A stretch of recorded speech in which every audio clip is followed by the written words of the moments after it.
with hints, tips and tradie chat. Grab yourself a brew because it's about to start. This is Women in Trades with Amy the Sparky. Before the show starts, I just quickly wanted to talk to you about Tradify. Tradify is a fast-growing job management platform for all busy tradespeople. It's great for managing all sorts of business admin such as quotes, tracking invoices, timesheets and appointments, leaving you more time to focus on other important things. Tradify have very kindly given me a discount code for my viewers, so check them out by clicking the link in my show description and using discount code AMY50 to get 50% off. Now, let's crack on with this show. Hello and welcome to Women in Trades with Amy the Sparky. Today I've got lovely Suzy. Hello. Hello. Princess Spark and the rest of it. I can't remember your whole name, sorry. So I've been trying to get you on for ages, but because I'm so unorganised, I think we've cancelled on each other about 10 times so far, so I apologise. It's not just been you, it's been me as well. Yeah, better late than never. So exactly. So tell us a little bit about you then first, about, you know, who you are, where you're from and that. Well, I'm Suzy. I'm from North Wales, so I'm from a little island in North Wales called Anglesey. So everywhere I go, I'm surrounded by the sea. It's amazing. Nice. Yeah, I've grown up here. I've lived here all my life. I think the only time I didn't live here was when I went to university for 3 years. Where did you go to uni? Wrexham. I didn't go very far. It's only about an hour and a half from home, but it was far enough away for me to be independent. Okay, yeah. Well, that's good. So you're surrounded by the sea. Say that again, sorry? I didn't want to go to uni originally. That's why I chose Wrexham. Really? What did you do at uni then? I did drama. Okay. Yeah, completely different path to the one I'm on, but it all links together.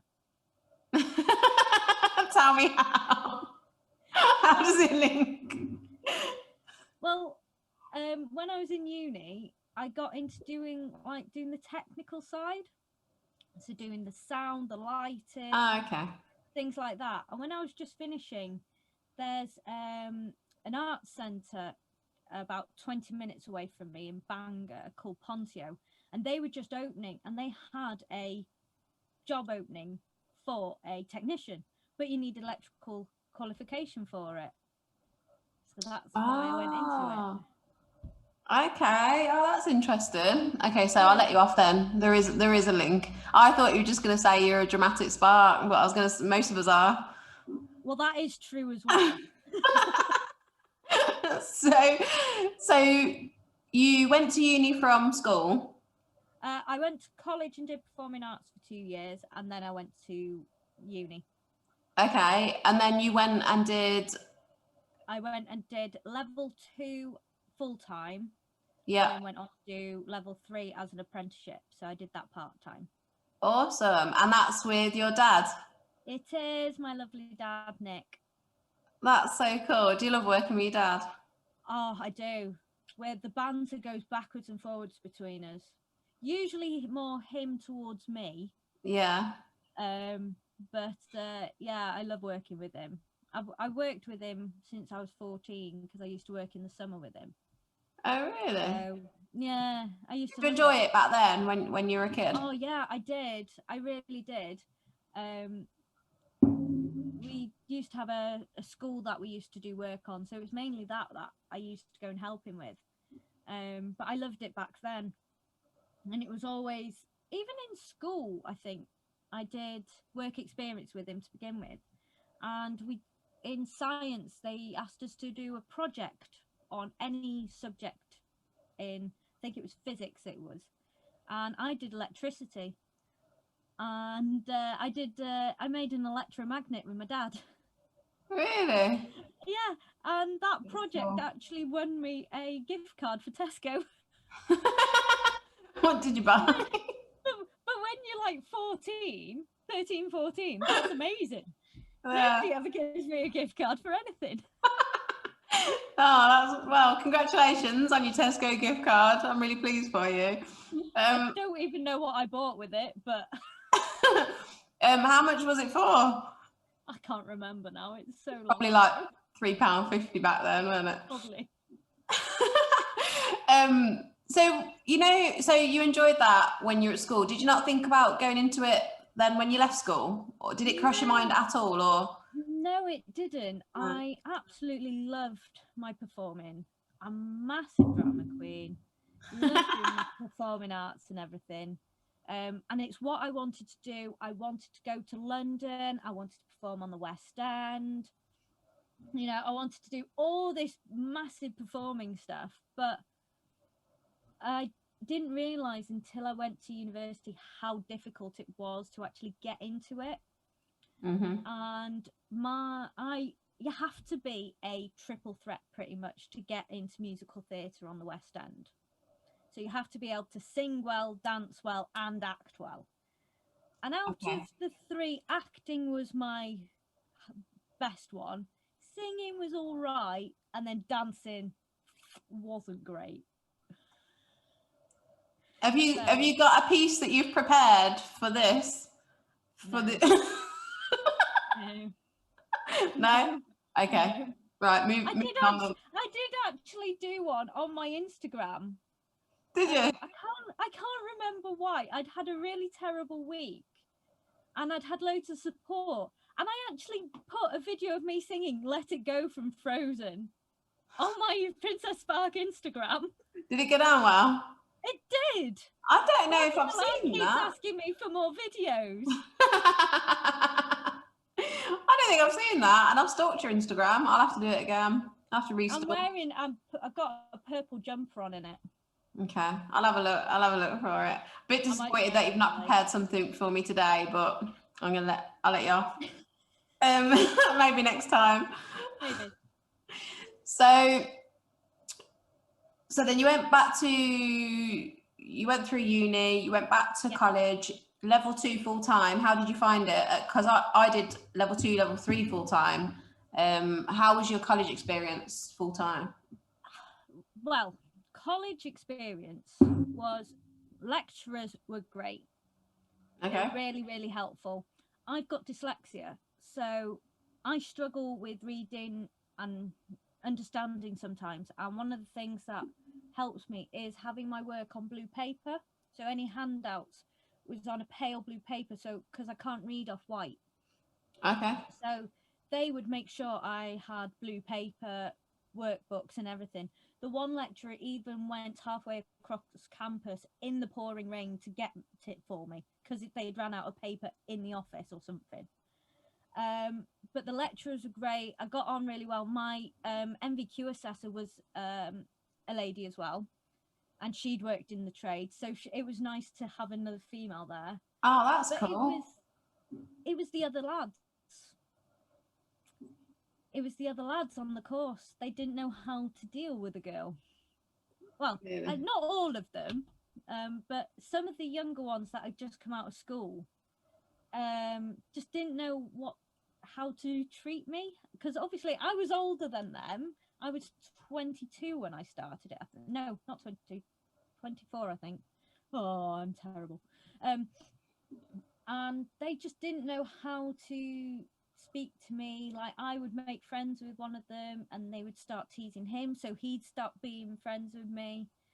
And it was just like, seriously. And like, when I was doing better than them, they would try and do it better but then fail miserably. So it was like, just stop, guys, stop being stupid. But it was like, when I was trying to do something, they would throw comments from behind me, but they'd get it back. The one day I had to apologise to one of my lecturers because I just lost it. I completely lost it. And he was like, thank you. Please do it again. It gets frustrating though, doesn't it? I was the same when I was at college. That some of the lads in my lessons, it was more that they used to just mess about because they weren't interested in it. And it used to really wind me up because I was interested and I paid a lot of money to be there. And then exactly. And then you. I was lucky. I didn't have to pay for mine. Oh, that's good. In Wales, it's I think it was something like 26 is the limit or something, but I can't remember now. But yeah, I didn't have to pay for mine, and it really, really frustrated me because I was there every day. I was there. Sometimes I was there almost an hour early because I was so determined to be there on time, ready to start. I had a file with all my paperwork in, all organised into different sections. And then I look over at them and they're like pulling bits of their workbooks out that have fallen apart out of their bag. And I'm like, why? Just get a file. They're about £1 in Home Bargains. It drove me insane. Really? It really did. So how did your dad react when you told him that you were going to go and do this, and what did he say? When did you have the chat about him taking you on and all of that? It's actually quite a funny story. Me and my now husband, he was my boyfriend at the time, had gone back to my mum and dad's for the summer, and I just said to my mum and dad, so if Doug comes and lives here over the summer, he can get a job in the cafe, and I can start doing the electrical course in September, and I can work for Dad. And that was it. And he was like, yeah, okay. I just said I'm gonna do it, and that was it. So was this when you were about to start level 2? No, this was just as I was finishing my uni course. So I think I finished the uni course in April, I think it was. Okay. And then I applied once I'd actually properly spoken to them about it and got them to agree to let me do it. They were happy for me to do it anyway because I'd worked with them before. It wasn't just something completely random. Yeah. Because it's something I was interested in, and they knew that I had looked at other alternatives, but they weren't available as such. And then I applied for the college. So, yeah. And that was it. Yeah. So where are you now? Are you still doing your apprenticeship, or are you finished? No, I'm finished. I'm fully qualified now. Awesome. I qualified. Well, I did my AM2 2 years ago in November. Okay. But due to COVID and some problems at the college, I found out that one of my certificates that they'd scanned didn't have half of the logo on it. So the qualification board wouldn't accept it. I didn't find that out till October 2020. So almost a year after I'd done my AM2. So my actual apprenticeship is actually said I qualified in 2020. And it was actually 2019. But yeah, I'm 2 years qualified now. And I think I did the regs not long after I'd done my AM2. Okay, well, that's cool. And have you worked for anyone else, or do you only work for your dad? I've only ever worked for my dad. We did discuss me going to work for somebody else, but my dad didn't want me going to somebody else because I would pick up bad habits, and I just refused point blank to work for anyone else because I didn't know how they would react to having a girl. Yeah. Because I know there are still a few Sparkies in my area who think I should be making tea. There's a few in every area, I think. Yeah, we had an encounter in a wholesaler's the one day. Really? With another Sparky in the area. Yeah. He said, I'm gonna have to get a girl now. We're like, why? Because you've got one. So, how much is he paying you? I'll pay you more. You can come work for me. I'm like, I'm not leaving my dad. We'd actually just asked for, I think it was about 10 meters of 4mm armored cable. And the guy bought it out. I just flung it over my arm and walked out. Like, sod you. How do you find people react to you in general? Like, is it you know, like mainly positive? You know, like with customers and It's really mixed. really, It's really, really mixed. I've had a few encounters where I had to report one to their manager because he walked past me and said, "This isn't really a job for a girl, is it?" where was that at? In a care home. He was the entertainment guy. Really? Yeah, he walked past me and said, "This is not really a job for a girl, is it?" I said, "Why?" And he goes, "Well, it just isn't." I said, "I can do what I want." And Dad wasn't actually with me at the time. And he came back and he knew something was wrong because, being a redhead naturally, the fire was burning and I was angry. And so we actually went and spoke to his manager because it had really, really upset me.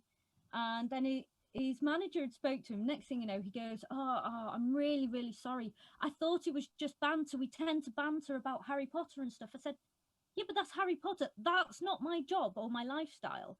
I've had to put up with people like you putting me down. I don't need it from a place where I'm working. So there was that one. There was one, the guy said to me, was asking about how I got into it. And then he said, oh yeah, and when your dad retires, you'll get a male labourer in. I'm like, why? I said, don't need one. I can do it all myself, thank you. And then the other one was a woman, funnily enough. Really? Yeah, she said, I don't expect you to move the cooker. Like, nobody expects me to be a spark. What's the difference? But to be honest, there's plenty. I get loads of positives though. Yeah, I do. In a pub and I walked past a woman. She goes, "Oh, female spark, brilliant." You know, I get that a lot, and I really like it, especially with working with my dad, because a lot of his clients are elderly ladies living on their own, and sometimes having a strange man go into the house, they don't feel very comfortable. But when they see me, it helps them relax a lot. Yeah. There was one customer, sadly she passed away now, but she used to say to me, when you qualify, I want you to be my electrician. Dad didn't know how to react. But we'd go there and Dad would go and do the job and I would sit and chat with her. Otherwise, Dad would be there for 4 hours just talking to her. The job only took 20 minutes. Oh, they're my favourite customers. Oh, she was so lovely. They're my favourite because, I don't know, it always makes me think about like my own grandparents and stuff. And yeah. I would hate to think that, you know, they've not spoken to another human for, you don't know when they last spoke to another human, do you? And I think that's why they're so chatty. They're getting it all out, aren't they? They just want a bit of conversation. I don't mind sitting down and having a chat. I don't either. This lady, she actually moved into one of the care homes we worked in. Okay. And the one day she found out we'd been doing work there and hadn't gone and said hello to her, she was fuming. She was fuming. So after that, we went and said hello to her every time. So do you have contracts with lots of places? You go to the same places a lot, do you? Yeah, we've got a contract with a care home group. There's about 4 of them. Okay. Yeah, 4 of them in the area. We've also got a contract with a school, which we do a lot of work for as well. And then we've got all the little domestic stuff. We've got a couple of pubs that we do work for as well. But then it's like just mainly domestic and things like that. We don't do many rewires now, but we do like board changes and things like that. Yeah. So before you, did your dad have anyone else working for him, or has he always been on his own? When he first started, he had my cousin working for him. Then my cousin moved on to something else, and we had this other guy who used to work with us just part-time, just as a labourer. Yeah. And then he's retired and moved away now as well. So it's just me and Dad now. We've had couple of work experience come with us as well, which has been quite nice. We had one female work experience, which was really fun. Awesome. So That's really good. yeah, we went and did some work on our friend's house, and it was down near Swindon, and his two lads had inset days, both on different days. So the one day I got his eldest a cracker, absolutely brilliant. I still laugh at it now, and I still wind him up. I sent him to go and get some spirit level bubbles. He was gone for half an hour. And then he went and asked his dad if he had any, and I could hear his dad howling from the bottom of the garden. You're cruel. I know, but it's happened to me. Dad used to do it to me. Did he? Yeah, my cousin did it to me the one day. They turned the power off and he went, Suze, can you switch the light on? And I did. I was like, it's not working. You've broken it. Yeah. Could you see yourself ever working for anyone else, or would it just be too weird? I don't know. I did actually apply for another job. Did you? Yeah. Does your dad know this? Because he might watch this and get really angry with you. No, Dad did know about it. There was a select few people who knew about it. It was being at the Pontio place again, doing theatre technician. Okay. And I had applied for it, and sadly on Friday I found out that I didn't get it. Oh. I didn't even get an interview. I just got, sorry, you've been unsuccessful. And we were like, hold on a minute, I tick every single box there. Yeah. But as everybody keeps saying, they're lost, Dad's gain. Wow. Yeah, your dad's probably thinking, oh, thank God for that. Yeah, he is. Because you've just covered it. You've just covered his holiday for him, haven't you? Yeah. How do you find working on your own? Like, because obviously it's always you and your dad. So Yeah. Are you confident working on your own? Do you like it? Do you like that little break away from him, or do you sort of miss him? And I do like working on my own, but it's also terrifying because Dad's got that much more experience than me. So I'm always scared I'm going to do something wrong. So I'm always phoning him. But, I was like 6 times I phoned him to ask how I was doing on this one job. Oh God. But yeah, I don't mind it. It's when it's a little job and I know exactly what I'm doing, I'm fine. Like PAP testing, inspections, maybe adding an extra socket, I'm fine. But when it's like bigger stuff, I do start to have a bit of a panic. But yeah, I do miss him taking the mickey out of me. Yeah, I bet he misses that too. Height. I'm the same. Like because obviously I'm used to working with someone most of the time. When I go to jobs on my own, I always have like a panic that I don't know, there's gonna be something that I can't do, or sometimes it's, am I doing this the best way or more than the right way? Do you know what I mean? Is there a better way of doing this? And I'm always thinking, I've got so many people now that I can phone and say, what do you think about this? Or I send photos. And well, that's what I was doing with Dad with this shed that I was working on. Because Dad's got such a good reputation in the area, I was so worried about doing it badly wrong.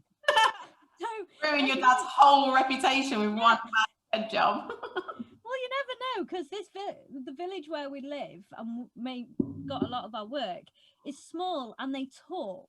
Yeah. So it's always on the back of my mind. If I get this wrong, it could be disastrous. So it's like I was video calling him. How does this look? Have I done this right? So it was, your poor dad. He never actually gets a real holiday, does he? He's like 24/7 on call to you. No, I know. I was just glad we didn't have any like major call outs that week. Yeah. Yeah. Because I would have been on the phone. He's going to switch his phone off next holiday he goes on. Yeah, probably. Yeah. So how old are you now? I'm 27. I'll be 28 in September. Okay. And what do you have plans for the future to still go off? Are you still going to look at this career in theatre? If anything comes up, then yes, I might do, but only if it comes up. I won't go searching for it. Yeah. because I'm happy in the job I'm doing. I'm happy working for Dad. He's happy me working for him. Yeah. He keeps talking about retiring, but I know he can't sit still for 5 minutes. Yeah. So he wouldn't, I don't think he's going to retire anytime soon. But I'm quite happy carrying it on if that's what it comes to. Brilliant. Because I do all the technical stuff as a hobby anyway for my local Andram groups. So it's not like I'm not doing it at all. I'm still trying to do it. Yeah, that's good. So, It'd be awesome to continue your dad's business, but then you know that you've always got your dad at home. You can ring him still. You'll never actually be on your own because you'll just be. No, if he does retire, I'll be getting a phone call. Suze, do you need any help this week? I know it will. My granddad was the same. He wasn't a Spark, he was a plumber, but he just couldn't give it up. He just loved it. Honestly, he had his own business and he didn't retire. I think he was about 68 when he gave the business to my uncle. And then within weeks he'd got a part-time job down at a plumbing merchant's. just so he could be around all the plumbing bits and with plumbers coming in and out, like having a chat and stuff. He just couldn't give it up. I think he did that till he was about 73. Yeah, I think I could see Dad doing that, going to work for the local wholesalers. Yeah, they just can't give it up, can they? Whereas me, I get in from work, like tonight, I come in from work, my back's killing. I'm only 34, my back's killing, my knees are killing. I've done something to my foot, right? I haven't even done anything. I've not had like an accident. I just woke up on Saturday and my foot is killing. It's all swollen. And, you know, when I put it down, it feels like it's got a ball on it and it's not flat. And then I've got like a shooting pain going up my leg. So I'm hobbling around and I came in tonight and I was like, I don't know what's wrong with people. I can't wait to retire. I can't wait till I can just, you know, get up when I want and do what I want. And I do love it. I do enjoy it, but it's nice to work part-time. Well, at the moment, I'm really restricted on what I can do at work because I'm waiting for an operation on my knee. Oh, okay. Last March, I used to play rugby. Oh, wow. So last March, we were playing our last game. It was 2 weeks before lockdown. And I was running for the ball and I think my foot went into a dip in the pitch and I dislocated my knee. But then because we went on furlough, I was just at home. I wasn't really doing much. Yeah. It wasn't until I went back to work in June and I kept falling over. There was a couple of times we were working in a garage and I narrowly missed the massive tool boxes they have, the metal ones. And me, my mum and my dad all went, we need to look at this. Something's not right. So long story short, started investigating in June. And then in October, I was told that I need surgery because I've torn the ACL ligament. And I've been waiting ever since. Everything's so delayed at the minute, isn't it? It is. I phoned them a couple of months ago and they said I've been on the priority list since August. Yeah. But the priority list is like four miles long, so exactly. It's not good, is it? Wow. No, so I'm not allowed in lofts. I'm not allowed under floors, and I can't go up any big ladders. So I'm like, really? What are you doing? You're useless. You're poor dad. They wouldn't need a holiday. I could do like doing all the testing and doing sockets. Yeah. Doing a board change, which isn't too bad because most of them that we do are low down, so I can do it from stood up or from the small ladders. Yeah. But it's just like, it's really frustrating because I can't do anything. Yeah. Oh God. Well, I hope you get it sorted soon. Oh, hammy. fingers crossed for you. So, well, and for your dad, your poor dad, so he can stop carrying you. Right. I better go. I've not got anything in the oven tonight, but I've got an eyebrow appointment in 17 minutes. Luckily, it's only down the road, so went. I'll nip down there now. It was lovely to talk to you, and I'm sorry that it's taken us so long to organise this. It's But not a yeah, problem, I've enjoyed it. thanks for chatting with me. Tell us your Instagram. It's Princess. My Instagram is Princess Spark Anglesey 19. Yeah, keep it simple, Suzy. Keep it simple. I tried, but everything else was taken. Amy the Sparky, nice and simple. Original, maybe not, but yeah. Princess Sparky Anglesey 19 if you want to get in touch with Suzy. And yeah, good luck with everything. And your Thank you. knee up. I'll talk to you all the time anyway, so I'll speak to you on Instagram. Lovely chatting with you. Yeah, and you. Take care. Bye. Bye. That was Women in Trades with Amy the Sparky. Never miss an episode by subscribing now. Just hit the